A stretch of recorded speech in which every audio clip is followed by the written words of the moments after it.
آگے اللہ فرماتے ہیں وَلَوْ شَاءَ رَبُّكَ لَآمَنَ مَنْ فِي الْأَرْضِ كُلُّهُمْ جَمِيعًا۔ اے نبی صلی اللہ علیہ وسلم، آپ جو ان کے ایمان کے در پہ ہو رہے ہیں، کسی طرح یہ ایمان لے آئیں اور جب نہیں لاتے تو آپ کو پریشانی ہوتی ہے، تو یہ تو اللہ کے ہاتھ میں ہے۔ اللہ چاہے لَآمَنَ مَنْ فِي الْأَرْضِ، کہ سب جو مخلوق بھی زمین میں رہتی ہے، کلہم، سارے کے سارے انسان، جمیعہ، تمام کے تمام سارے مسلمان ہو جائیں، سارے ایمان لے آئیں، یہ تو اللہ کے ہاتھ میں ہے۔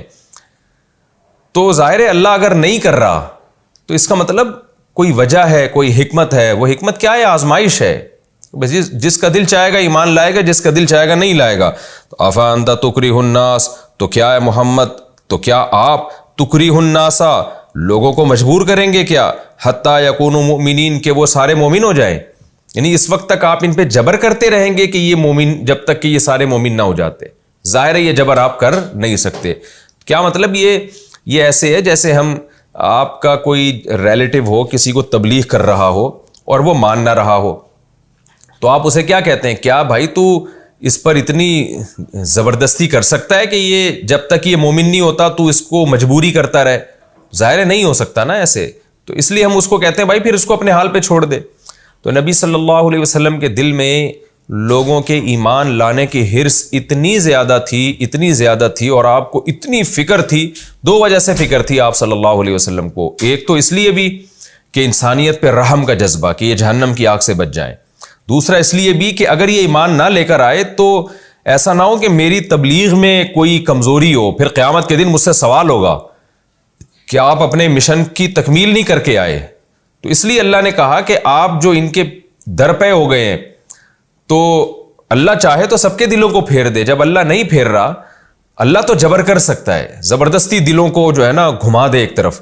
تو افا انت تکرہ الناس، تو کیا آپ لوگوں کو مجبور کریں گے کہ لوگ سارے مسلمان ہو جائیں؟ ظاہر ہے آپ مجبور نہیں کر سکتے، آپ میں یہ جبر کی طاقت نہیں ہے، آپ میں قوت نہیں ہے، کیونکہ آپ کا لوگوں کے دلوں پہ زور نہیں چل سکتا، یہ زور اللہ کا چلتا ہے۔ تو میں مجبور کر کے بھی مسلمان کر سکتا ہوں، کوئی نہیں بھی چاہ رہا ہو پھر بھی اس کو کلمہ پڑھوا دوں میں، ایمان لے آئے وہ۔ تو اس لیے یہ جبر میرا کام ہے، یہ آپ کا کام نہیں ہے، یہ مجھ پہ چھوڑ دیں آپ کا کام کیا ہے؟ لوگوں کی ہدایت، جو آپ کو جو میں نے کام ذمے میں لگایا ہے تبلیغ کرنا، آپ اس کام کو فوکس کریں، آپ اس کام پہ توجہ دیں، اور یہ ٹینشن نہ لیں بہت زیادہ، جو بہت زیادہ نبی صلی اللہ علیہ وسلم اس بات کی ٹینشن لیا کرتے تھے۔ وَمَا كَانَ لِنَفْسٍ أَن تُؤْمِنَ إِلَّا بِإِذْنِ اللَّهِ، اور اے محمد صلی اللہ علیہ وسلم، کسی نفس کے لیے یہ ممکن نہیں ہے کہ وہ ایمان لے آئے مگر اللہ کے حکم سے۔ تو جب اللہ چاہے گا ایمان لے آئے گا، نہیں چاہے گا تو آپ کے چاہنے سے یہ ممکن نہیں ہے۔ یہ سب تسلی کے جملے ہیں۔ وَيَجْعَلُ الرِّجْسَ عَلَى الَّذِينَ لَا يَعْقِلُونَ، اور اللہ یہ گندگی انہی لوگوں پہ ڈالتا ہے جو عقل سے کام نہیں لیتے۔ کیا مطلب؟ کفر کی گندگی اور ایمان کی توفیق نہ ملنے کی گندگی، شرک کی گندگی، یہ ساری جو باطل عقائد کی گندگی ہے، یہ انہی لوگوں پہ اللہ ڈالتا ہے جو عقل سے کام نہیں لیتے۔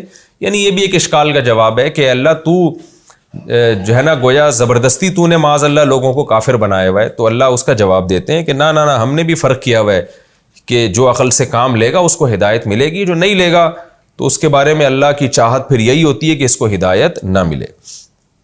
قُلْ انظُرُوا مَاذَا فِي السَّمَاوَاتِ وَالْأَرْضِ، اللہ کہتے ہیں جو عقل سے کام نہیں لیتے ان پہ اللہ باطل عقیدے کی گندگی ڈالتا ہے، جو عقل سے کام لیتے ہیں تو ان کو اللہ خطاب کرتا ہے کہ دیکھو اس کائنات میں غور و فکر کرو، عقل سے کام لو تو تمہیں ہدایت ملے گی۔ قل، اے نبی آپ ان سے کہہ دیجئے، انظروا ماذا فی السماوات والارض، یعنی اے نبی آپ تبلیغ کا فریضہ ادا کیجئے، اور یہ جو ہم نے کہا کہ جو عقل سے کام نہیں لیں گے ان کو ہدایت نہیں ملے گی، جو عقل سے کام لیں گے ان کو ہدایت ملے گی، تو آپ ان کو عقل سے کام لینے کا حکم دیں۔ اور کیسے کام؟ کہ ان کو بتائیں کہ دیکھو آسمانوں اور زمینوں کے جو نشانیاں ہیں ان میں غور کرو، تو ان نشانیوں میں جب یہ غور کریں گے تو خدا کے وجود اور اس کی توحید پر ان کو ایمان لانا پڑے گا۔ تو آپ اس کام کو فوکس کریں کہ ان کو عقل استعمال کرنے کا حکم دیتے رہیں اور کائنات میں غور و فکر کرنے کا حکم دیتے رہیں۔ قل، اے نبی آپ ان سے کہہ دیجئے، انظروا ماذا فی السماوات والارض، دیکھو کیا کچھ ہے آسمانوں میں اور زمین میں، ان چیزوں میں غور کرو، انظروا ان چیزوں کو دیکھو، وما تغنی الآیات والنذر، لیکن پھر اے نبی ہم آپ کو بتا دیں کہ آپ یہ سمجھیں گے کہ اب یہ سارے اس کائنات میں غور کریں گے تو فوراً ایمان لے آئیں گے، نا نا نا نا، پھر بھی یہ توقع نہ رکھیں۔ وہ کیا ہوگا؟ وما تغنی الآیات والنذر، جو آیات ہیں، نشانیاں ہیں کائنات کی، اور نذیر کی جمع نذر، اور جتنے ڈرانے والے ہیں جیسے پیغمبر، علماء اور جو بھی مبلغین ہیں، سب ڈرانے والے ہوتے ہیں۔ تو یہ ڈرانے والے اور جتنی بھی ہماری نشانیاں ہیں یہ ان لوگوں کو فائدہ پہنچاتی ہی نہیں ہے، لا یؤمنون، جو ایمان لانا چاہتے ہی نہیں ہے۔ تو آپ ان کو غور و فکر کا حکم دے دیں، جو چاہتے ہیں ہدایت کا راستہ ان کو توفیق مل جائے گی، جو نہیں چاہتے ان کو ذرہ برابر بھی فائدہ نہیں ہوگا۔ فَهَلْ يَنْتَظِرُونَ إِلَّا مِثْلَ أَيَّامِ الَّذِينَ خَلَوْا مِنْ قَبْلِهِمْ، تو تم کائنات میں بھی غور کر کے دیکھ لیا تم نے، پھر بھی توفیق نہیں مل رہی تمہیں، یا کائنات میں غور کرنے کے لیے تیار ہی نہیں ہو، تو کیا یہ لوگ انتظار کر رہے ہیں؟ الا مثل ایام الذین خلو من قبلہم، انتظار نہیں کر رہے مگر صرف انہی جیسے ایام کا جو ان سے پہلے جن قوموں کے ایام گزر چکے ہیں، انہی جیسے ایام کا۔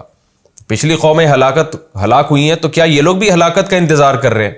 بھئی یہ نشانی ہے، ان کو دیکھ کے ایمان لے آؤ۔ نہیں لاتے تو تم بھی کیا وہی انتظار کر رہے ہو جو قوم عاد، قوم سمود جیسے عذابوں کا؟ قل فانتظروا، اگر واقعی یہ انتظار کر رہے ہیں تو اے نبی آپ ان سے کہہ دیجئے فانتظروا، تم بھی انتظار کرو، انی معکم من المنتظرین، میں بھی انجام کا انتظار کر رہا ہوں تمہارے ساتھ، دیکھتے ہیں انجام کس کے حق میں ہوتا ہے۔